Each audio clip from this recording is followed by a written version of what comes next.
이건 진짜 말도 안 되는 일이었어요. 아니, 미국에서 태어나 평생 뉴욕에서 살아온 제가 한국의 홍삼에 이렇게 미쳐버릴 줄 누가 알았겠어요.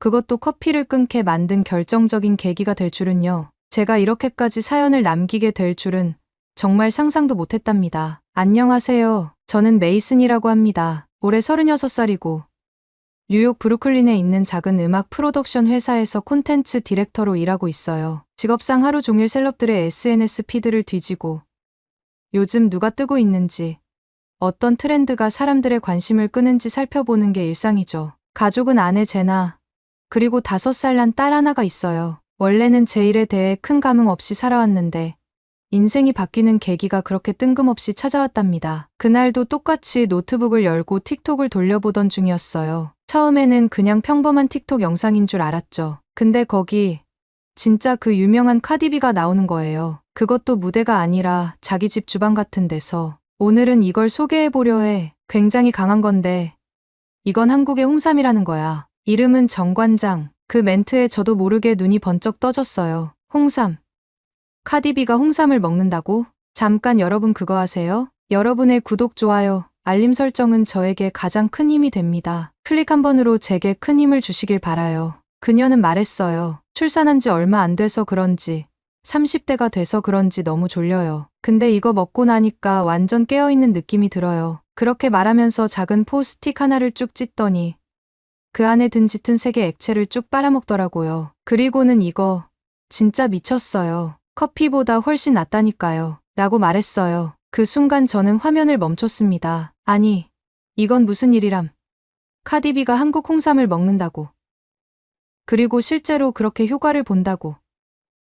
저는 직업상 셀럽들이 뭘 홍보하는지 항상 주의 깊게 보는데 그녀가 하는 말투나 표정 다 진짜 같았어요. 광고 같지가 않았습니다. 너무 진심이 느껴졌거든요. 그날 저녁 저는 아내와 저녁을 먹으며 이 얘기를 꺼냈어요. 제나, 너 혹시 한국 홍삼 들어봤어? 응. 그거 예전에 어머니가 건강에 좋다고 한번 사봤던 거 아니야? 그거 말고 지금 카디비가 틱톡에서 난리 났어. 정관장이라는 브랜드인데 그게 그렇게 대단한 거래. 카디비가 홍삼을 먹어? 그건 좀 웃긴데. 우린 웃으며 대화를 이어갔지만 제 머릿속은 계속 그 영상으로 가득했어요. 왠지 모르게 너무 궁금한 거예요. 한국이라는 나라, 정관장이라는 브랜드, 그리고 홍삼이라는 생소한 존재. 다음 날 저는 회사에서 쉬는 시간을 이용해 한국 홍삼에 대해 검색을 시작했어요. 놀랍게도 미국 내에서도 정관장 제품을 판매하는 사이트가 있었고 에브리타임이라는 제품이 카디비가 먹은 바로 그 제품이었어요. 가격은 솔직히 싸지는 않았지만 뭔가 시도해보고 싶었어요. 그래서 바로 주문했습니다. 일주일 뒤 드디어 그 택배 박스가 도착했어요. 택배 상자를 열자마자 느껴진 건 무슨 약초 향인지 굉장히 낯선 냄새였어요. 그리고 안에는 금색과 붉은색이 어우러진 포장지에 고급스럽게 담긴 스틱형 홍삼들이 줄지어 들어 있었습니다. 처음엔 이걸 내가 진짜 먹을 수 있을까 싶었어요. 생전 처음 보는 맛과 향이었거든요. 근데 또 카디비의 얼굴이 자꾸 떠오르잖아요. 그날 아침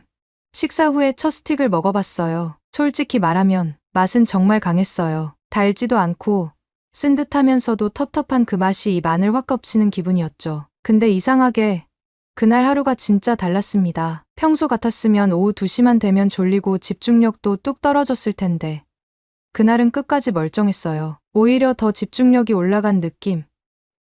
일도 술술 풀렸고 신기하게 기분도 평온했어요. 그렇게 저는 매일 한 포씩 정관장 홍삼을 챙겨 먹기 시작했어요. 친구들에게도 추천하고 회사 사람들한테도 틱톡 영상을 보여주며 이게 진짜 미쳤다니까라고 말하고 다녔죠. 그리고 그때부터였어요. 이 한국이라는 나라 도대체 뭐지? 카디비가 말하던 도대체 한국인들은 이런 걸 어디서 구한 거야?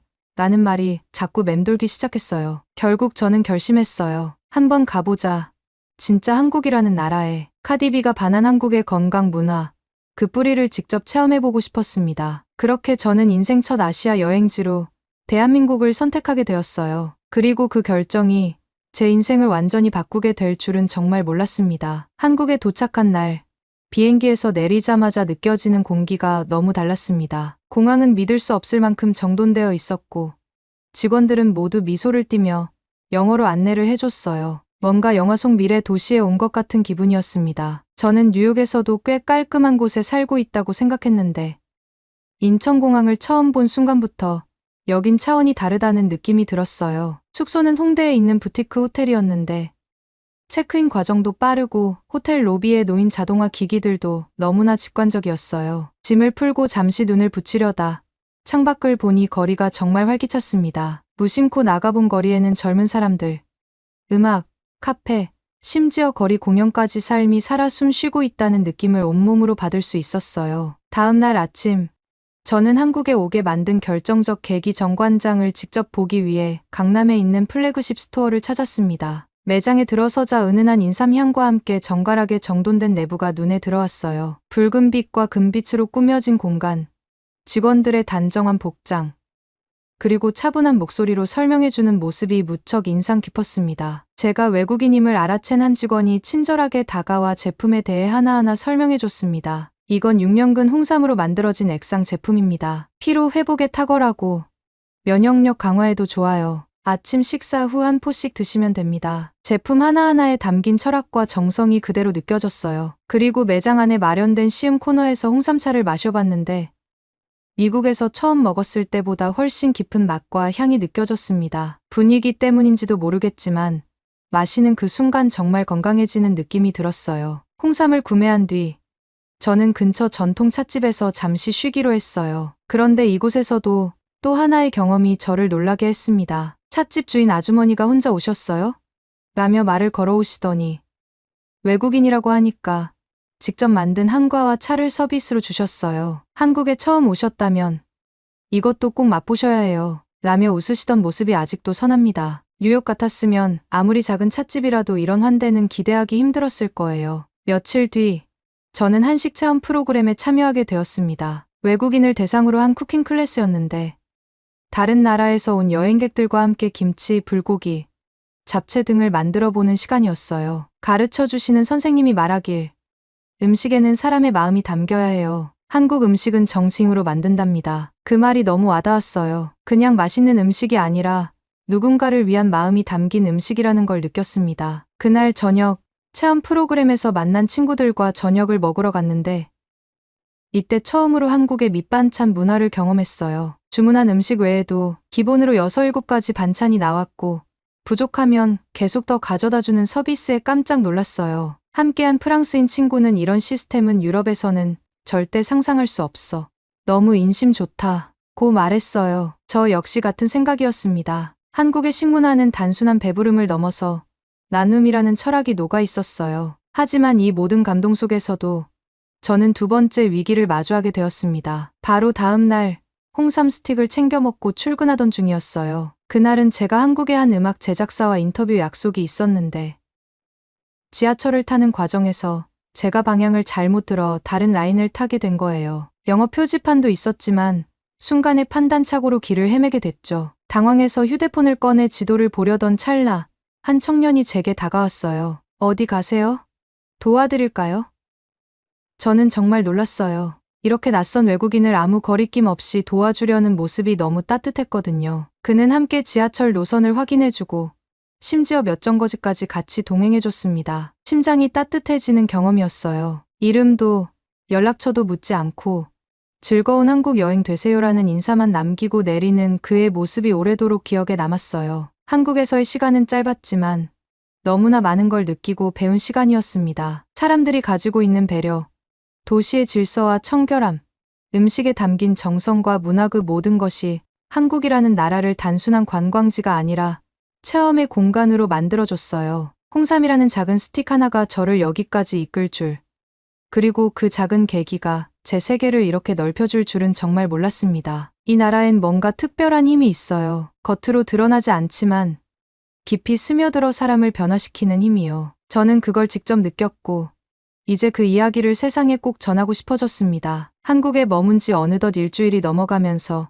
저는 이곳의 모든 것이 익숙해지기 시작했습니다. 아침에는 호텔 조식 후 정관장 홍삼을 한 포 챙겨 먹고 카페에 들러 간단히 작업을 하거나 근처 공원에서 산책을 하며 여유를 즐기곤 했습니다. 서울은 분명 대도시인데도 묘하게 조용하고 질서가 잘 지켜졌어요. 길거리에 쓰레기 하나 없는 풍경, 지하철의 적막함, 사람들의 절제된 말투와 몸짓. 처음에는 조금 낯설었지만 점점 그 안에서 안정감을 느끼게 되었습니다. 그러던 어느 날, 저는 한국에 온 진짜 이유홍삼이 왜 이렇게까지 대단한가에 대해 더 깊이 알고 싶어졌어요. 단순히 맛있어서, 피로 회복에 좋아서라는 이유만으로는 설명이 안 되는 뭔가가 있었어요. 그래서 서울 근교에 있는 전통 한의학 박물관을 찾아가 보기로 했습니다. 지하철을 타고 1시간쯤 이동해 도착한 그곳은 조용한 분위기 속에서 한국 전통의학의 역사를 한눈에 볼 수 있는 공간이었어요. 박물관 안에는 수백 년 전의 약재 기록, 조선시대 왕실에서 사용했던 한약 재료,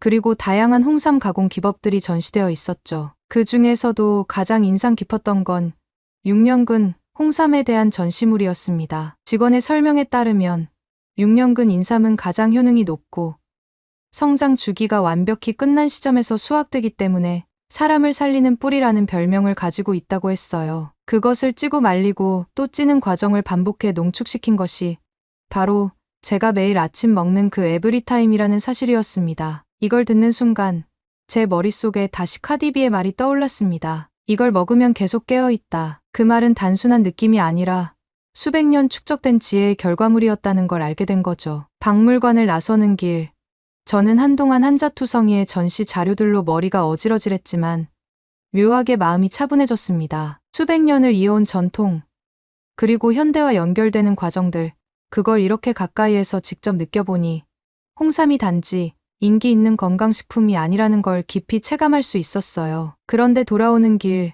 문득 이런 생각이 들었습니다. 이렇게 배우기만 할 게 아니라 나도 한번 직접 받아보면 어떨까? 그래서 호텔로 돌아오자마자 한방치료, 체험이라는 키워드로 검색을 시작했어요. 놀랍게도 외국인을 위한 한방 체험 프로그램도 많았고 서울 시내 곳곳에 있는 한의원이나 한방병원들이 다양한 치료를 제공하고 있었습니다. 특히 눈에 띈 건 수미한방병원이라는 곳이었습니다. 이 병원은 이미 일본 방송에도 소개된 적이 있었고 최근에는 일본 여성 3명이 체중 감량을 위해 3개월간 입원 치료를 받는 프로그램이 진행 중이었어요. 일본 TV 방송국이 직접 협조 요청을 했다는 사실도 흥미로웠고 저열량 식단을 먹으면서도 포만감을 느끼게 해주는 한약의 효과, 체지방은 줄이되 근육량과 골밀도는 그대로 유지시키는 시스템이 매우 과학적이고 체계적으로 느껴졌습니다. 미국에도 이런 곳이 있으면 정말 좋겠는데 저는 망설일 것 없이 바로 예약을 넣었습니다. 홍삼을 매일 아침 챙겨 먹으면서 한의학에 대한 믿음이 생긴 것도 한몫했어요. 다음 날 저는 수미한방병원을 찾았고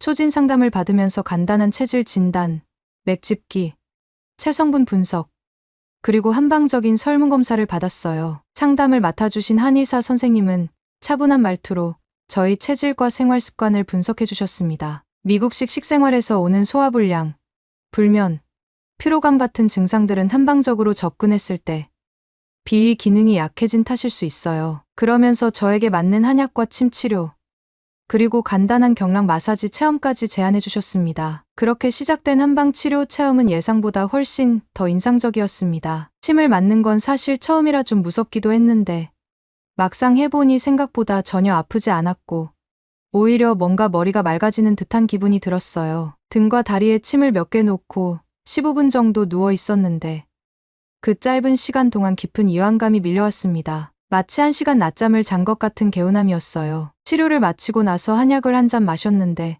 쓴맛 속에서도 따뜻한 기운이 목을 타고 천천히 몸 전체로 퍼져나가는 느낌이 들었습니다. 그날 밤은 정말 오랜만에 아주 깊고 평안한 잠을 잘 수 있었어요. 그 이후로 저는 한의학이 왜 세계적으로 주목받고 있는지를 몸으로 느낄 수 있었습니다. 일본에서 수십만 명이 시청한 TV 프로그램에 비만 치료를 받는 여성들의 모습이 소개될 정도라면 단순한 민소교법이 아니라 하나의 정교한 의학 시스템으로 자리 잡았다는 뜻이겠죠. 방송에 나온 여성들 중 스와리에라는 사람은 9일 만에 8kg을 감량했다고 했고 그 과정에서 배고프다는 말 한마디 없이 만족하며 치료를 이어갔다는 후기도 있었어요. 저열량 식단이 가능한 건 물론 한약의 힘이기도 했겠지만 한의학이 사람의 몸을 하나의 균형 잡힌 시스템으로 본다는 점이 다르다는 걸 저는 이제야 이해할 수 있었어요. 한의학은 단순히 침을 놓거나 약초를 다리는 데서 끝나는 게 아니었습니다. 정신적인 안정, 몸의 순환, 자연과의 조화를 모두 아우르는 철학이 있었어요. 저는 이 점이 너무 마음에 들었습니다. 미국에서는 몸이 아프면 원인을 제거하는 데 집중하지만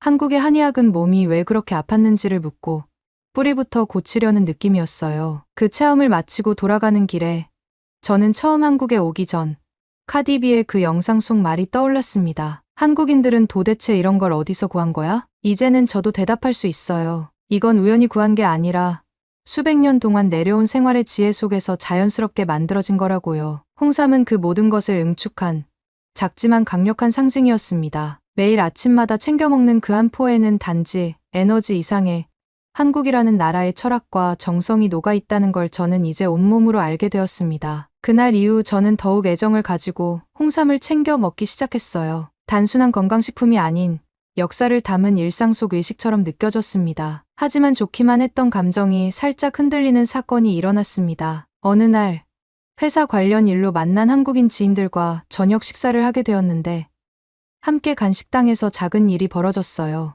메뉴판을 보던 중 저는 직원에게 영어로 몇 가지 질문을 했어요. 이 요리는 고기인가요?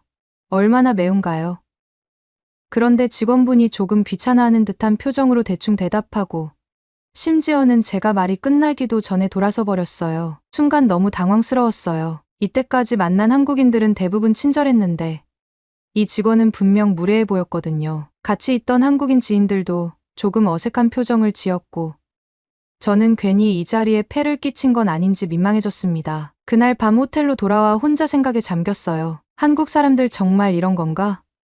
혹시 지금까지 좋은 것만 보려고 했던 건 아닐까?